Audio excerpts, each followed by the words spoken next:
এখন আমরা জৈব যৌগের সংকরায়ন পার্টটা নিয়ে আলোচনা করব এবং এই সংকরায়ন যে পার্টটা রয়েছে, সংকরায়ন থেকে প্রত্যেকটা বিশ্ববিদ্যালয় ভর্তি পরীক্ষায় প্রশ্ন আসবেই এবং এটি অত্যন্ত গুরুত্বপূর্ণ।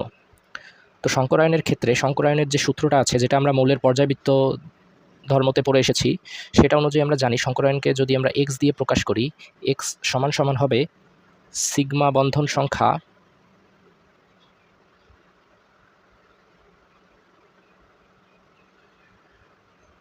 প্লাস লোন পেয়ার ইলেকট্রন সংখ্যা।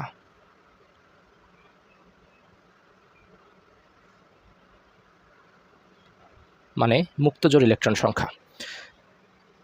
এক্স সমান সমান সিগমা বন্ধন সংখ্যা প্লাস লোন পেয়ার ইলেকট্রন সংখ্যা।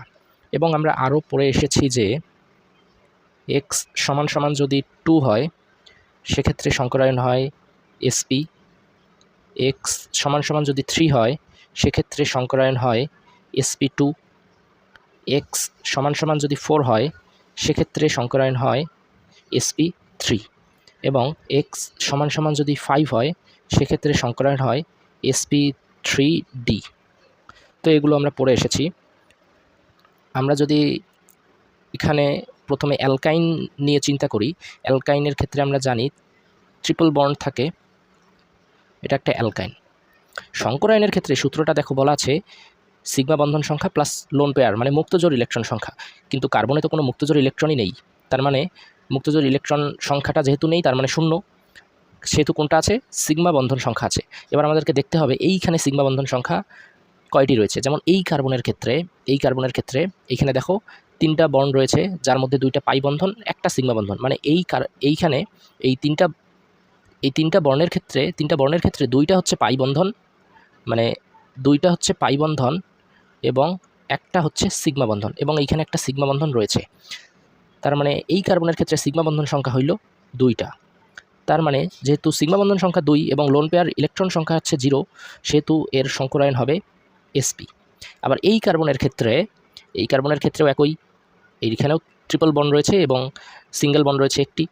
এইখানে যেহেতু 2টা পাই, একটা সিগমা, এখানে একটা সিগমা এবং এটা একটা সিগমা, যার কারণে সিগমা বন্ধন সংখ্যা এই কার্বনের ক্ষেত্রেও 2টা এবং সংকরায়ন হচ্ছে sp। মানে সিঙ্গেল বন্ড যেটা থাকবে সেটাই হচ্ছে সিগমা বন্ধন, এইটা মনে রাখলেই হবে। এবার আমরা যদি অ্যালকিন নিয়ে চিন্তা করি, অ্যালকিনের ক্ষেত্রে ডাবল বন্ড, এটা অ্যালকিনের সাধারণ সংকেত। দেখো এবার অ্যালকিনের ক্ষেত্রে এইখানে ডাবল বন্ড রয়েছে, ডাবল বন্ড থাকলে কি হয়? একটা হয় সিগমা বন্ধন এবং একটা হয় পাই বন্ধন। তার মানে বলা যাচ্ছে এইখানে এই কার্বনটার ক্ষেত্রে আমরা মোট সিগমা বন্ধনটা হিসাব করব। ফার্স্টে এই কার্বনের ক্ষেত্রে সিগমা বন্ধনটা আমরা হিসাব করছি। এইখানে দেখো সিগমা বন্ধন কতটি? এই তো একটা সিগমা বন্ধন, এই যে একটা সিগমা বন্ধন, এবং এই 2টা বন্ধনের মধ্যে একটা সিগমা বন্ধন একটা পাই বন্ধন রয়েছে, যার মানে এইখানে একটা সিগমা বন্ধন রয়েছে। তার মানে বলা যাচ্ছে যে এই কার্বনের ক্ষেত্রে সিগমা বন্ধন রয়েছে 3টা। তার মানে এই কার্বনের সংকরায়ন হচ্ছে sp2। আবার একইভাবে এই কার্বনের ক্ষেত্রেও সিগমা বন্ধন রয়েছে 3টা, যার কারণে এই কার্বনের ক্ষেত্রেও সংকরায়ন sp2। এবার আমরা যদি অ্যালকেন সম্পর্কে চিন্তা করি, অ্যালকেনের ক্ষেত্রে কি হয়? একক বন্ধন হয় এবং প্রত্যেক কার্বনে হাত থাকে কটা করে? 4টা করে। তার মানে দেখো এখানে কোনো ডাবল বন্ড বা ট্রিপল বন্ড নেই, যার কারণে এই কার্বনের ক্ষেত্রে 4টা বন্ধনই হচ্ছে সিগমা বন্ধন। তার মানে সিগমা বন্ধন সংখ্যা রয়েছে 4টা, তার মানে সংকরায়ন হচ্ছে sp3। এই কার্বনের ক্ষেত্রেও সিগমা বন্ধন রয়েছে 4টা, যার কারণে সংকরায়ন রয়েছে sp3। তো এইভাবেই আমরা নির্ণয় করতে পারি আমাদের সংকরায়নটা জৈব যৌগের ক্ষেত্রে।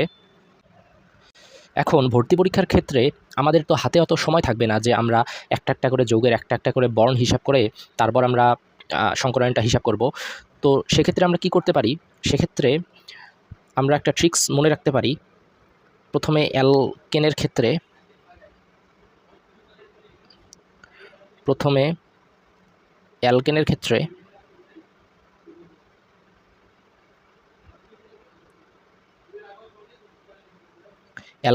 যেহেতু সিঙ্গেল বন্ড থাকে, যদি আমরা দেখি অ্যালকেন, তার মানে সংকরায়ন হবে sp3, মানে অ্যালকেন দেখলেই সংকরায়ন sp3। আমরা যদি কোথাও ডাবল বন্ড দেখি, মানে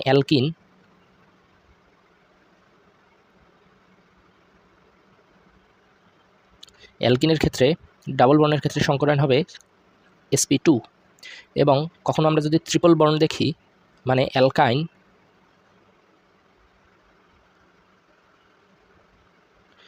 অ্যালকাইনের ক্ষেত্রে সেক্ষেত্রে সংকরায়ন হবে sp।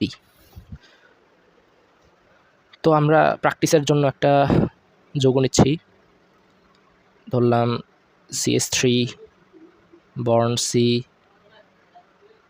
ট্রিপল বন্ড দিলাম C, বন্ড CH, একটা ডাবল বন্ড দেই, ডাবল বন্ড CH2। তো এই যৌগটার ক্ষেত্রে আমাদেরকে বলতে পারে যে এর সংকরায়ন কী হবে। তো আমি অ্যাডমিশনের সময়, এবং আমাদের যেহেতু সময় কম থাকে অ্যাডমিশনের সময়, তো আমি কি করব, আমি কি একটা একটা করে বন্ড হিসাব করব যে এখানে কয়টা সিগমা বন্ধন রয়েছে, তারপর আবার সংকরায়নের যে আমরা সূত্রটা বসিয়েছি সেখানে বসাবো? অবশ্যই না। তো আমি MCQ এর ক্ষেত্রে এইখানে যে ট্রিক্সটা দিয়েছি, তুমি এইখানে এই ট্রিক্সটাই অ্যাপ্লাই করবে। বলেছি অ্যালকেনের ক্ষেত্রে, অ্যালকেন মানে সিঙ্গেল বন্ড, এই দেখো এটা একটা অ্যালকেন, এই ক্ষেত্রে সংকরায়ন অবভিয়াসলি অন্য কালার দিয়ে লিখছি।